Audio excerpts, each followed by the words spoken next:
Good day and welcome to Marina Times. My name is Uguchuka and I'm here today with distinguished guest, Mr. Atiku Audu, a seasoned expert in the banking and pension sector.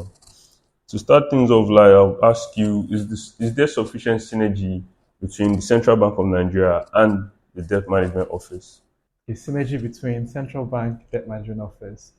So I think largely in different circles, I think opinion is divided when it comes to synergy. I think broadly speaking, direction in terms of where interest rates should be, I think there is synergy. So we have double-digit interest rates, high yields approaching 30% on both fronts in terms of the securities they issue. I think maybe the challenges or maybe the slight difference is just the intensity. So the debt management office, for instance, issues debt, if I look at the last one-year auction, roughly around a discount rate of 20.7. And in spite of the NPR raise, they keep it at that level, right? So more or less, the body language is more or less we've reached a particular peak, seemingly. The debt management office, the central bank that issues OMO securities, NPR goes up 150 basis points. They also take up the OMO rate as well by an additional 100 basis points from the prior auction. So I think the central bank seems to be a little bit more amenable to further interest rate hikes on available securities that have been issued. But the DMO seems to have reached more or less what they call a plateau in terms of how much higher they want interest rates to go.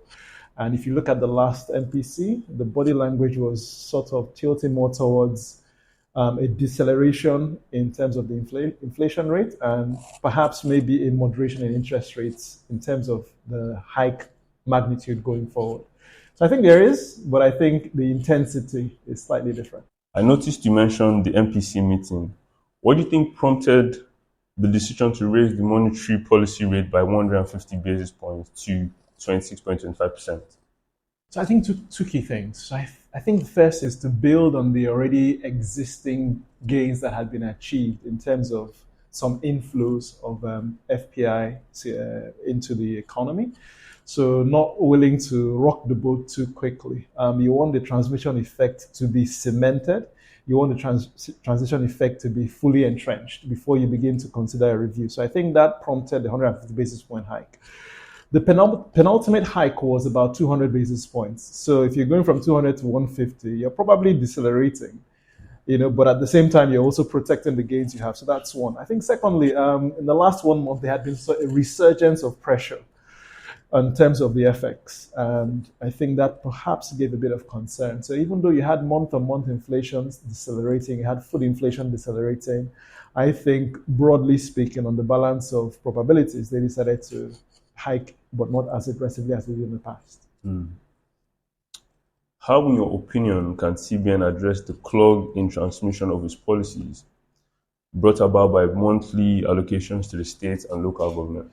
Okay, so I think one of the key mandates of the CBN is to, prevent inflation from getting out of hand. So, but by the time there's a huge inflow, and these days it's in the trillions because of the revised exchange rate, you tend to find the pressures finding their way to sort of more FX pressure. Perhaps maybe a suggestion or maybe an idea to explore might be the receipt of FAC inflows in two forms. One, direct FX, and perhaps the other, a bit of Naira. I think once you do that, perhaps the attendant pressures we see when you have such a massive influx of Naira coming in, chasing FX, it might reduce. But that's something that might be explored. How might businesses, particularly small and medium enterprises, be impacted by the sustained high interest rates? Oh, it's tough. It's one of the challenges that have to do with the ease of doing business index in Nigeria, sort of the cost of money, right? And if you look at the last IMF 2014 consultative report on Nigeria, there were three things they highlighted. So number one, improve ease of doing business. Two, the regulatory environment is to improve. And three, diversify away from oil.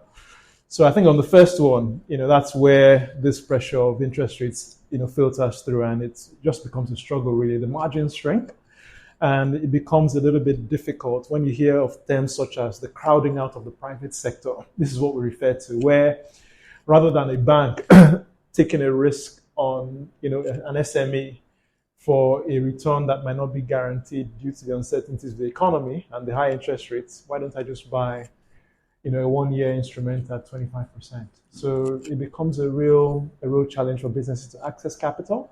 It also becomes a real challenge for them to push out their products to the end consumers who are also wondering whether their share of the wallet should go to such businesses, given the other, I think, things that might be on their priority list. Yeah. So yeah, I think it becomes a struggle for them. Do you agree that cryptocurrency regulation can have positive implication on the Nigerian market and economy? I 100% agree. Positive regulation across any asset, I think, helps. And is crypto probably, if I look at the trend of Bitcoin, for instance, Bitcoin is now at $70,000 a coin. Despite the volatility we've seen over the last 1 or 2 years. I mean, it goes to show, I think, in the long run that these assets have come to stay, and these assets have become not just an avenue for speculation, but also an avenue for effective transaction implementation. So right now, maybe just to give you an example, so you have freelancers in Nigeria. One of the things they complain about is receiving payments. You have maybe platforms such as PayPal, for instance, where Nigeria is not fully onboarded.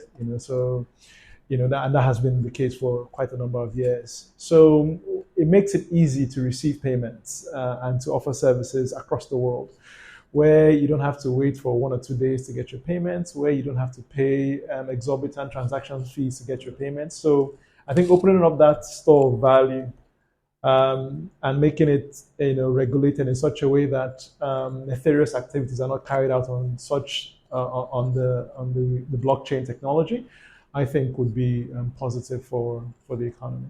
Thank you, sir. It's been a pleasure having you here at Marina Times, and we look to having you in the future. Cheers to a week ahead. My pleasure.